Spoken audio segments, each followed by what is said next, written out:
Halo Geografi Hebat, jumpa lagi bersama saya James Samuel Makatita dalam channel YouTube Geosite. Sekali lagi sebelum saya menyampaikan materi terkait dengan bagaimana pendekatan geografi di zona ujian, baik itu untuk siswa maupun untuk guru dalam uji pengetahuan nanti pada program PPG. Jangan lupa teman-teman subscribe saya, kemudian beri komentar pada tiap postingan agar saya bisa terus memperbaiki video-video saya menjadi lebih baik. Kemudian jangan lupa juga untuk mengaktifkan lonceng. Teman-teman juga bisa secara langsung mengakses laman web saya melalui fitur laman web yang terintegrasi pada channel YouTube Geosite saya, untuk melihat juga pembelajaran model-model pengembangan LKPD atau info-info publik lain dalam berbagai artikel, baik di bidang pendidikan, di bidang geografi maupun di bidang kebencanaan, termasuk turut memantau aktivitas baik gempa bumi maupun cuaca, gelombang dan sebagainya melalui laman website yang tersedia pada atau yang terintegrasi pada laman website di kelas saya di kelasbencana.blogspot.com. Baik teman-teman, saya lanjut. Pada kesempatan yang baik ini saya akan menyampaikan lagi materi dan terkait dengan bagaimana pendekatan geografi atau geografi approach di zona ujian, teman-teman. Baik teman-teman, sebelum kita memahami atau membedah lebih jauh tentang pendekatan geografi, 3 pendekatan utama geografi yang digunakan dalam mengkaji, mari kita lihat secara bersama apa sih sebenarnya pendekatan geografi itu. Nah, teman-teman perhatikan bahwa pendekatan geografi dikenal juga sebagai objek formal di dalam geografi. Seperti kita ketahui bahwa objek studi geografi ada 2, satu objek material, yang kedua adalah objek formal. Nah, objek formal ini merupakan pendekatan atau teknik yang digunakan dalam menganalisis objek material di dalam studi geografi, teman-teman. Pendekatan itu sama dengan cara yang digunakan untuk melihat atau mengkaji suatu objek dalam 5 unsur bumi dalam studi geografi yang saya sebut tadi, teman-teman. Kemudian pendekatan juga itu sama dengan metode analisis atau sama dengan sudut pandang dari suatu keilmuan, karena ini geografi ya tentu saja sudut pandang dari geografi untuk melihat suatu fenomena geosfer yang terjadi dari 5 unsur bumi itu sendiri. Saya lanjut lagi. Setiap ilmu mengkaji objek yang sama di bumi, namun pendekatan yang digunakan dari suatu ilmu akan menyebabkan hasil kajian yang berbeda sesuai dengan karakteristik ilmu tersebut. Nah, dengan demikian dapat dikatakan bahwa sudut pandang keilmuan ilmu tersebut. Lanjut lagi, hal tersebut yang kemudian membedakan kajian geografi sejarah dengan ilmu sejarah, juga membedakan kajian biogeografi, baik itu fitogeografi maupun zoogeografi, dengan biologi. Itu juga yang membedakan nantinya geografi ekonomi dengan ilmu ekonomi dan lain-lainnya. Kita lihat lagi, artinya bahwa pendekatan geografi akan menghasilkan perspektif hasil kajian baru dari sudut keilmuan geografi terhadap suatu kajian objek atau fenomena geosfer yang berbeda dengan ilmu lain karena menggunakan metode analisis yang berbeda pula.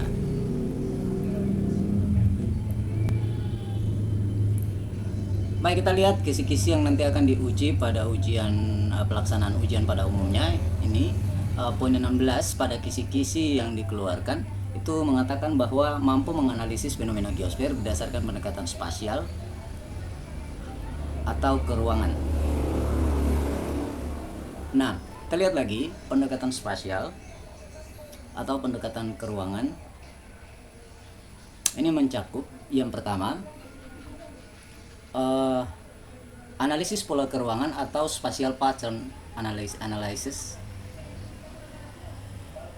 Contoh terapannya, nah ini merupakan atau pola keruangan desa. Pola keruangan desa pada salah satu desa pesisir yang memang tampak jelas mengikuti atau menyusur sepanjang pantai di Pulau Buru, Provinsi Maluku. Bisa dilihat. Kita lihat lagi. bagaimana terapannya. Kemudian yang kedua ada analisis struktur keruangan atau spatial structure analysis. Ini contoh terapannya dalam struktur tata ruang Kota Malang. Ini merupakan hasil pencitraan satelit dari Kota Malang itu sendiri sesuai dengan struktur ruang. Kita bisa lihat di sini bahwa ini merupakan area bundaran yang merupakan area pusat utama. Ini merupakan Universitas Negeri Malang. Kemudian ini merupakan kota-kota pendukung lain, jadi jaringan jalan untuk menuju ke kota-kota pendukung lain di sekitar, bisa dilihat. Model daripada analisis struktur keruangan. Nah, analisis struktur keruangan ini juga terkait dengan struktur keruangan kota yang kita bicarakan biasanya pada teori struktur ruang kota di kelas 3 SMA. Saya lanjutkan saja. Kemudian yang ketiga, analisis proses keruangan spasial atau proses analisis. Sebagai contoh, ini merupakan keadaan kondisi permukiman Aceh saat terjadinya tsunami. Ini merupakan kondisi permukiman yang sama 17 tahun kemudian pasca tsunami dari gambar sebelumnya. Artinya bahwa yang dilihat di sini pada bagian ini adalah proses keruangan terkait juga dengan waktu yang diperlukan pada suatu kota atau wilayah untuk memulihkan diri pasca bencana. Nah, proses dan percepatan pembangunan wilayah itu yang dilihat. Jadi, teman-teman, proses percepatan dan pembangunan wilayah itu tuh yang dilihat pasca recovery dari bencana ataupun proses pembangunan yang biasanya yang bukan bencana. Kita lihat lagi, ada analisis interaksi keruangan atau spatial interaction analysis. Nah, kita bisa melihat di sini bahwa ini merupakan pasokan-pasokan atau penyebab interaksi antar desa kota. Ini merupakan pasokan bahan-bahan pertanian dan lain-lain sebagainya. Ini merupakan suplai dari desa ke kota, sementara teknologi dan lain-lain dan investasi itu dari kota menuju ke desa. Jadi ada timbal balik antar ruang atau antar wilayah. Kita juga melihat lagi bahwa ini merupakan data-data dari besaran interaksi yang diperoleh dari beberapa penelitian dan pemetaan peta interaksi di kawasan Bantul, Yogyakarta. Bisa dilihat.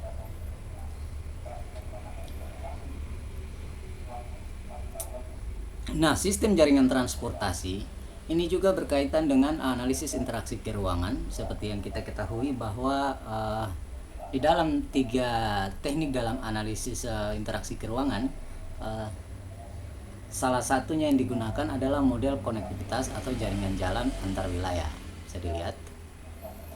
Nah, pada bagian ini biasanya juga kita bahas lebih dalam pada kelas 3 SMA. Kemudian analisis tendensi keruangan atau spasial tendensi atau trend analisis. Jadi analisis kecenderungan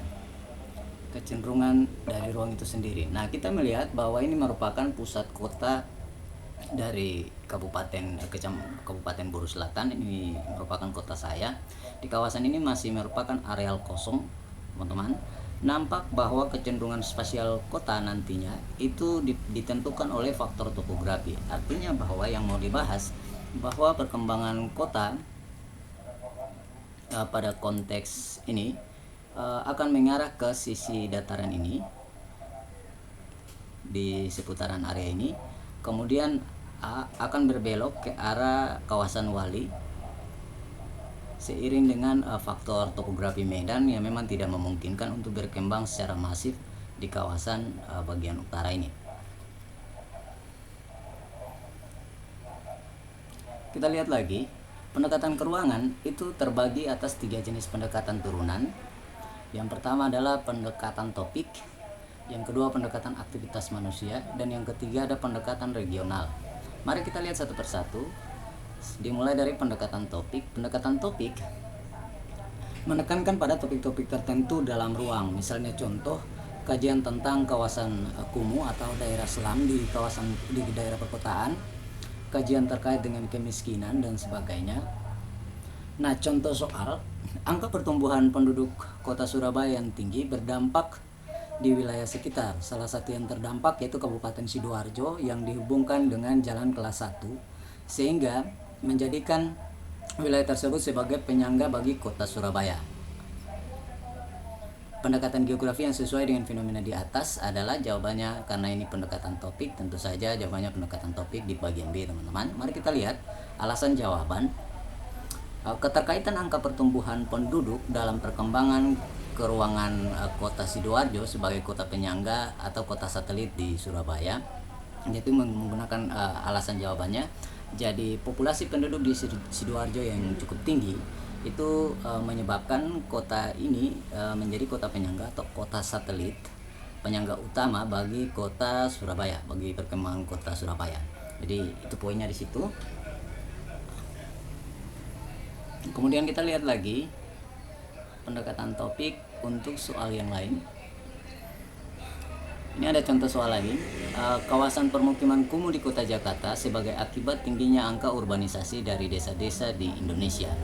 Nah, pendekatan yang digunakan juga masih sama, merupakan pendekatan topik. Nah, yang perlu diperhatikan dalam catatan di atas adalah bahwa jika ada satu di option pilihan jawaban, ada subpendekatan keruangan. Jadi misalnya teman-teman, ini ada pendekatan keruangan, ada pendekatan, kemudian ada pendekatan topik, ada pendekatan aktivitas manusia.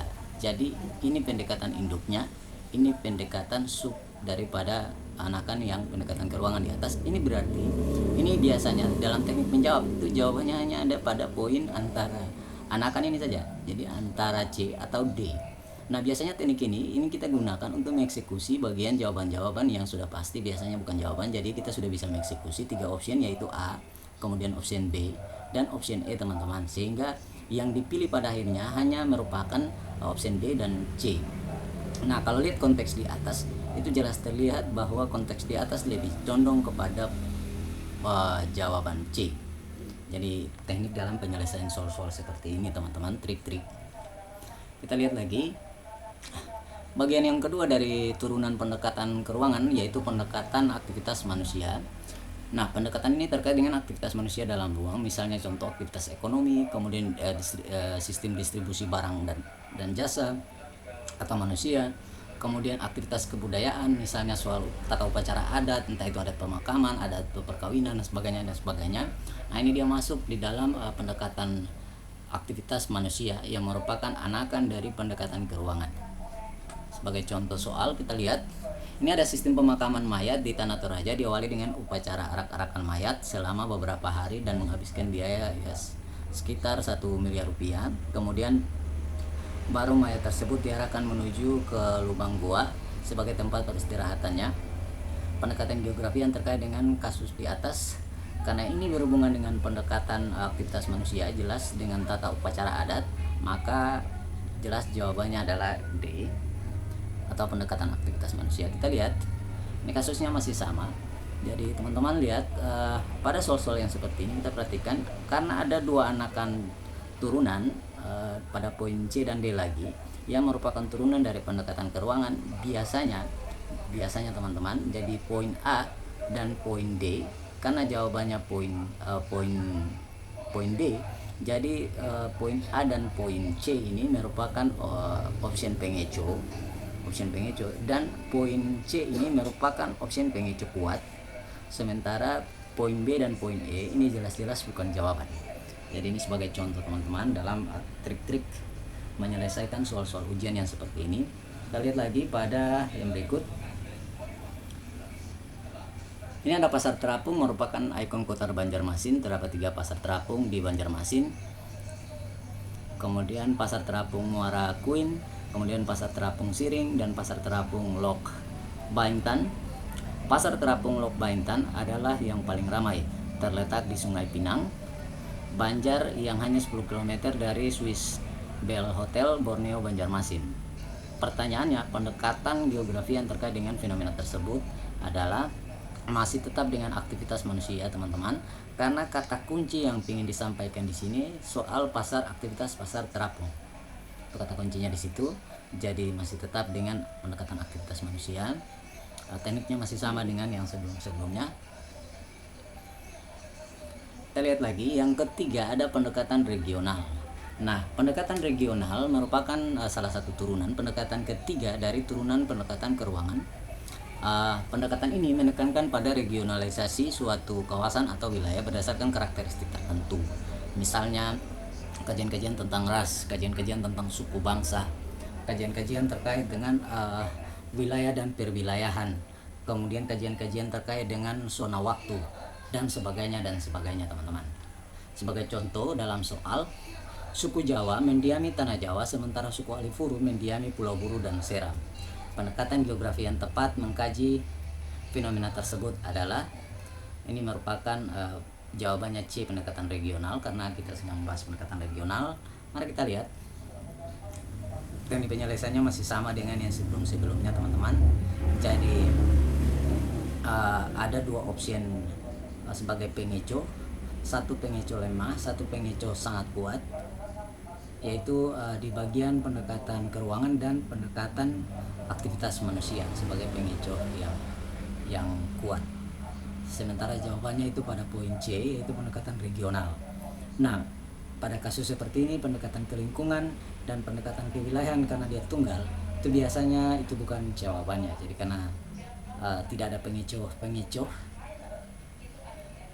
jadi tidak mungkin si pembuat soal membuat jawaban tanpa ada opsi pengeco, prinsipnya. Kemudian kita lihat lagi, ini contoh lain lagi.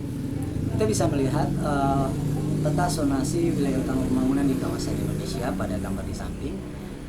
Kita bisa melihat ini merupakan zona A, kemudian zona B, kemudian zona C, dan zona D.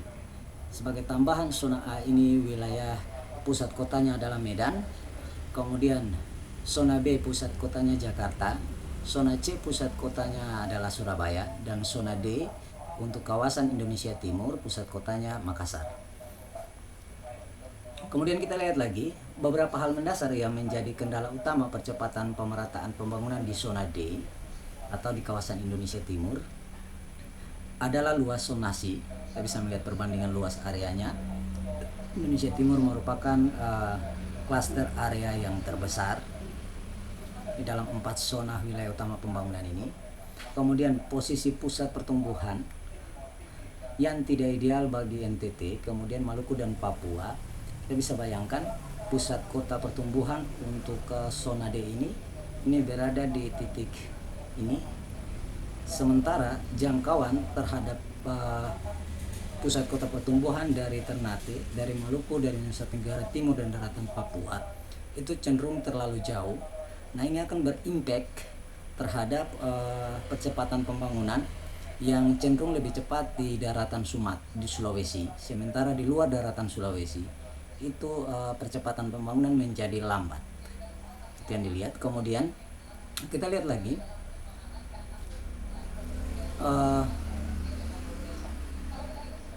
persoalan lain juga, bahwa kawasan zona D ini terdiri dari wilayah kepulauan. Kita bisa lihat tidak seperti misalnya zona A yang hanya terdiri dari cenderung satu daratan. Kemudian zona B yang cenderung terdiri dari 3 daratan utama, ada sebagian Jawa, kemudian di Kalimantan Barat dan sebagian Sumatera.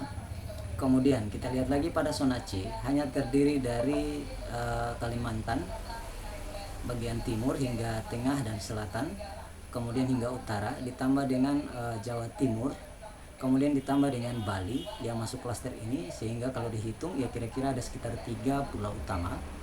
Sementara kawasan D kita bisa melihat ini ada banyak sekali pulau.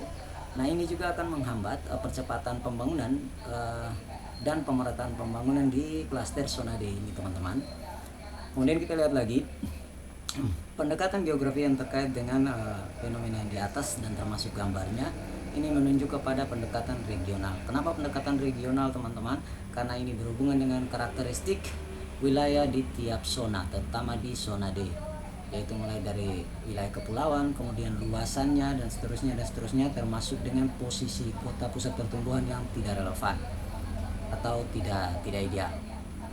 Kita lihat lagi teman-teman, ini merupakan kita masuk pada pendekatan yang kedua dalam geografi, yaitu pendekatan ekologi dan sistem atau pendekatan ke lingkungan sesuai dengan kisi-kisi ujian yang ada pada poin 17 bahwa mampu menganalisis fenomena geosfer berdasarkan pendekatan ekologi atau ke lingkungan. Nah, yang perlu kita pahami secara mendasar bahwa kalau kita bicara soal pendekatan ekologi atau ke lingkungan ini teman-teman, berkaitan dengan kajian-kajian lingkungan seperti sistem lingkungan, kemudian pola lingkungan, kemudian hingga tren atau kecenderungan perkembangan lingkungan atau perubahan lingkungan itu sendiri. Contoh kajian ini terkait dengan misalnya daya dukung lingkungan, atau kemudian kajian tentang analisis mengenai dampak lingkungan atau AMDAL, kemudian kajian-kajian erosi, kemudian termasuk kajian kerusakan dan pencemaran lingkungan. Jadi baik itu pencemaran tanah, baik itu pencemaran air, udara, itu semuanya masuk pada klaster pendekatan ekologi. Kita juga akan melihat perubahan iklim dan ancamannya, itu semua masuk.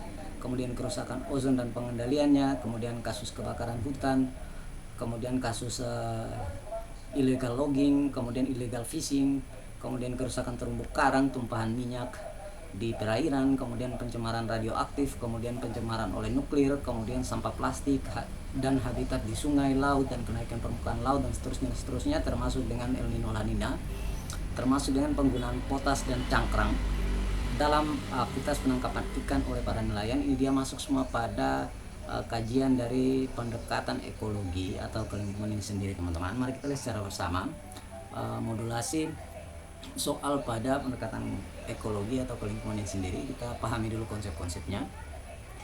Nah, ini merupakan citra satelit teman-teman dari aktivitas pertambangan rakyat di kawasan Pulau Buru, Gunung Botak. Bisa dilihat Provinsi Maluku. Ini merupakan pusat area pertambangannya, tambang emas rakyatnya. Ini merupakan area-area terdampak dari aktivitas pertambangan, baik itu oleh limbah merkuri atau air raksa. Kita bisa melihat yang diidentikan dengan matinya area sagu atau hutan sagu yang ada di kawasan ini, dan juga berpotensi untuk mencemari juga kawasan sawah dan kawasan teluk di bagian arah utara. Kita bisa melihat. Kemudian kita juga akan melihat selain kerusakan yang terjadi di arah utara ini, aliran sungai yang ada pada bagian ini ternyata ini juga menyebabkan kerusakan lahan pertanian atau lahan sawah akibat dari merkuri atau air raksa yang dipakai dalam aktivitas pertambangan, dan juga lumpur yang terjadi yang pada akhirnya masuk kepada sungai ini dan bergerak menuju ke perairan teluk. Itu merupakan contoh-contohnya. Kita lihat lagi, ini merupakan contoh lain dari pendekatan ekologi. Ini merupakan rantai reaksi kerusakan ozon di stratosfer. Kita bisa melihat, nampak di sini jelas bahwa satu molekul klor itu sanggup menghancurkan 10.000 sampai 100.000 molekul ozon di atmosfer atau di stratosfer. Dan ini merupakan dampak lanjutan daripada kerusakan ozon akibat CFC ini sendiri. Kita bisa melihat bagaimana perkembangan kerusakan ozon mulai dari September 1979 berdasarkan data yang dihimpun dari pencitraan satelit oleh Lembaga Antariksa Nasional Eropa. Kita bisa melihat perkembangannya yang mengalami peningkatan 10 tahun kemudian pada Oktober 1989, kemudian terus mengalami perluasan pada 1999 dan mengalami perluasan pada 2008. Kemudian ini kondisi stratosfer dari Lembaga Eropa, Antariksa Eropa, yang diambil pada 22 September 2006 dan ini pada 22 September 2007. Kita bisa melihat perkembangan ozon dari waktu ke waktu. Nah, kecenderungan perubahan lapisan ozon ini termasuk kerusakannya, ini bagian dari kajian-kajian dalam pendekatan ekologi atau pendekatan ke lingkungan. Kita lihat lagi teman-teman, ini merupakan area pengelolaan lingkungan dari aktivitas pertambangan di wilayah Kalimantan Selatan teman-teman. Kita bisa melihat detail areanya. Mari kita lihat. Ini merupakan kolam-kolam. Ini juga merupakan kolam-kolam teman-teman. Kolam-kolam atau jebakan-jebakan. Apa sih fungsinya? Jadi kolam jebakan yang dibuat ini saya sebut sebagai kolam jebakan limbah dalam melokalisasi pencemaran lingkungan sesuai dengan prinsip analisis dampak lingkungan teman-teman. Jadi aktivitas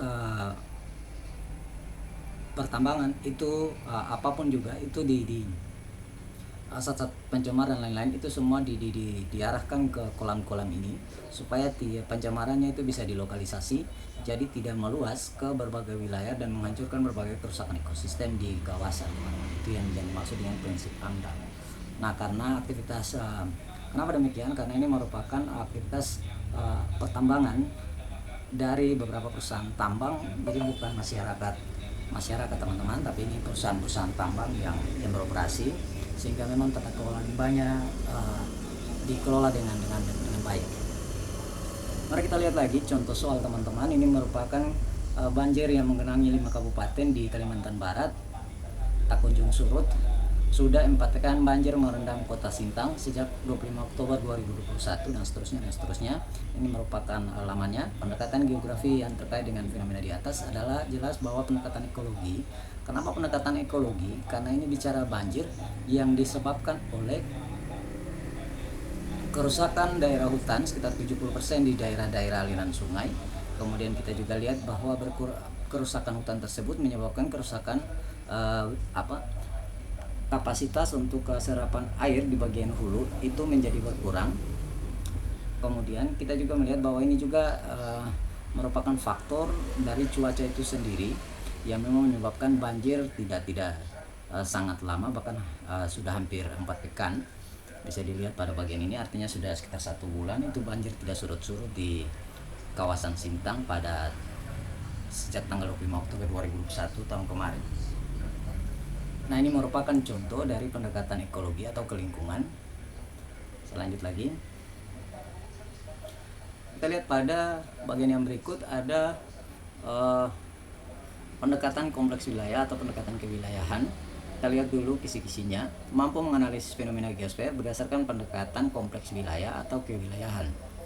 Nah, saya lanjut. Pendekatan ini merupakan gabungan dari pendekatan keruangan dan pendekatan ekologi.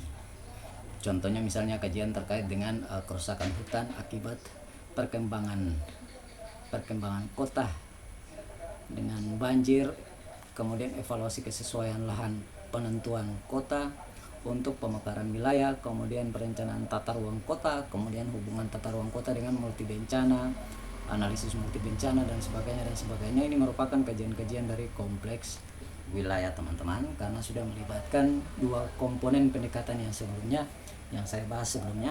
Kemudian kita lagi terapannya dalam soal ujian teman-teman. Ini ada kasus ada banjir dan longsor yang sering terjadi melanda Provinsi Kalimantan Timur, lebih disebabkan karena penebangan hutan secara besar-besaran untuk dijadikan daerah perkebunan kelapa sawit.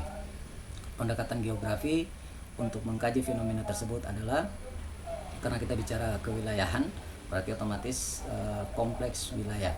Nah, ini merupakan soal ujian nasional asli pada tahun 2015. Sebagai tambahan, terkadang soal-soal seperti ini membuat kita seolah-olah bisa saja berpikir soal bagian konteks pernyataan di atas ini bagian dari pendekatan ekologi. Nah, kenapa bukan ekologi teman-teman? Karena di bagian bawah itu ada pendekatan sistem. Alasan logisnya kenapa bukan pendekatan ekologi? Karena pendekatan ekologi dan pendekatan sistem ini merupakan pendekatan yang sama. Artinya bahwa si pembuat soal tidak akan membuat soal, apalagi ini soal ujian nasional, di mana jawabannya ganda teman-teman. Tidak ada, karena hanya satu jawaban. Jadi itu prinsipnya di situ teman-teman. Mari kita lihat.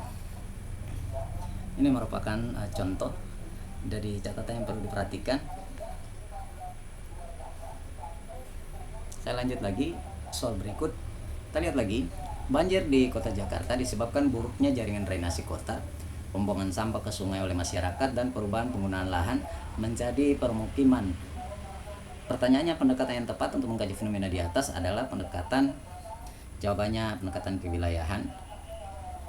Nah, teman-teman, sebagai tambahan, kenapa jawabannya pendekatan kewilayahan? Ada kata kunci di sana teman-teman. Yang pertama itu ada jaringan drainase kota. Jaringan drainase kota ini merupakan bagian daripada kajian pendekatan keruangan. Teman-teman, buruknya jaringan drainase kota ini berhubungan dengan pengelolaan tata ruang kota. Jadi kalau bicara soal pengelolaan tata ruang kota ini berhubungan, kita balik lagi kepada pendekatan keruangan. Tapi kalau kita bicara soal pembuangan sampah dan penyumbatan aliran sungai, maka ini kita sudah bicara soal aspek kelingkungan teman-teman. Jadi karena kedua komponen ini masuk di dalam teks ini, otomatis dia merupakan pendekatan gabungan atau kewilayahan. Nah, sebagai tambahan juga teman-teman yang perlu diperhatikan, teman-teman perhatikan dari 5 option ini, secara otomatis option B dan option E ini bukan merupakan pendekatan. Jadi option B dan option E bukan pendekatan melainkan prinsip. Jadi karena ditanya pendekatan, otomatis kedua option tersebut bukan jawabannya. Ya, otomatis sehingga dengan teknik ini kita bisa mengeksekusi dari 5 menjadi hanya 3 option teman-teman. Jadi teknik ini akan membantu kita memperkecil jumlah pilihan, sehingga kemungkinan kita untuk menjawab benar itu akan lebih besar dibanding dengan memilih 5 option. Jadi ini contoh teknis di dalam kita mengeksekusi option yang bukan jawaban sesuai dengan pertanyaan. Kita lihat lagi soal berikut. Ini ada reklamasi Teluk Jakarta dihentikan pemerintah daerah karena dinilai berpotensi menghambat aliran sungai pada saat hujan dan memperparah banjir di ibu kota. Pertanyaannya, pendekatan yang sesuai dengan pernyataan di atas adalah, masih tetap sama karena kita lagi bicara tentang pendekatan kewilayahan atau kompleks wilayah. Bisa dilihat. Mari kita lihat beberapa pembahasannya. Di situ ada kata kunci reklamasi teluk. Kemudian ada kata kunci lain lagi, menghambat aliran sungai. Ada kata kunci tambahan yang terakhir itu memperparah banjir. Kemudian, jadi karena banyak komponen di sini sudah melibatkan 2 komponen, baik pendekatan keruangan maupun pendekatan ekologi, maka dia sudah merupakan komponen gabungan teman-teman. Karena dia komponen gabungan, secara otomatis dia merupakan pendekatan kewilayahan. Nah, cara yang sama juga kita bisa menggunakan teman-teman untuk mengeksekusi option. Misalnya contoh historis bukan pendekatan, dicoret. Kemudian kita lihat lagi, pendekatan keruangan dan pendekatan spasial itu sama, jadi otomatis A dan B dicoret. Jadi dengan demikian kita bisa mengeksekusi option A, option B karena dia sama, kemudian option C, option E karena dia bukan pendekatan, sehingga yang ditinggal untuk dipilih adalah salah satu dari misalnya option C dan option D saja. Nah, teknik eksekusi option ini akan membantu kita teman-teman pada kasus soal seperti ini bisa mengeksekusi 3 option dari 5 option teman-teman. Jadi triknya sehingga tersisa hanya 2 option untuk kita pilih. Kalaupun kita tidak tahu menjawabnya, setidaknya kita punya pilihan sudah diperkecil menjadi dari 5 menjadi 2 teman-teman. Jadi itu triknya. Itu saja teman-teman informasi yang perlu saya bagi untuk teman-teman terkait dengan bagaimana juga kita menggunakan. Sebagai tambahan terakhir teman-teman, saya balik lagi membuka salah satu bagian juga yang perlu kita perhatikan, terutama untuk teman-teman yang tinggal di kawasan Maluku, untuk melihat kota kita dari di Pulau Ambon ini dalam konteks pendekatan yang digunakan teman-teman dan impactnya. Pada konteks ini teman-teman, saya ingin melakukan pengukuran sebenarnya diameter pulau kita yang terpanjang. Itu terdeteksi jelas bahwa ujung terpanjang pulau kita itu hanya 52 km. Bisa dilihat teman-teman, hanya 52 km. Bagian yang saya ingin bilang dari pulau Ambon yang menjadi juga pusat kota dari Provinsi Maluku, kalau kita bicara terkait dengan pendekatan keruangan dalam konteks kota masa depan, dengan ukuran panjang pulau yang hanya 52 km ini, kita tidak akan pernah bisa mengharapkan kota Ambon menjadi kota yang besar sesuai dengan harapan banyak orang Maluku jika kota provinsinya ini tidak dipindahkan ke pulau besar lain. Karena kenapa saya sebut begitu teman-teman? Diameter terpanjang, bagian terpanjang pulaunya saja hanya 52 km teman-teman, hanya 52 km. Sekali lagi, daya tampung ruang pulaunya yang berukuran kecil seperti ini memungkinkan daya tampung pulau yang terlalu kecil teman-teman. Jadi daya tampung pulau yang persoalan daya tampung pulau yang kecil ini memang akan menyebabkan kota Ambon ini tidak akan pernah bisa menjadi kota besar. Jadi sekali lagi, teknis ini juga merupakan bagian dari pendekatan keruangan. Jika kita melihat dari konteks ruang wilayah dalam kaitan dengan prospek untuk melihat masa depan potensi kota Ambon menjadi kota besar nantinya di kemudian hari. Artinya bahwa tidak ada cara lain kecuali memang memindahkan pusat kota provinsi Maluku ini dari Pulau Ambon, pulau yang kecil ini, ke pulau besar di sekitar, baik itu di kawasan Buru maupun Serang, yang memang menjadi pulau-pulau besar di terdekat dari Pulau Ambon.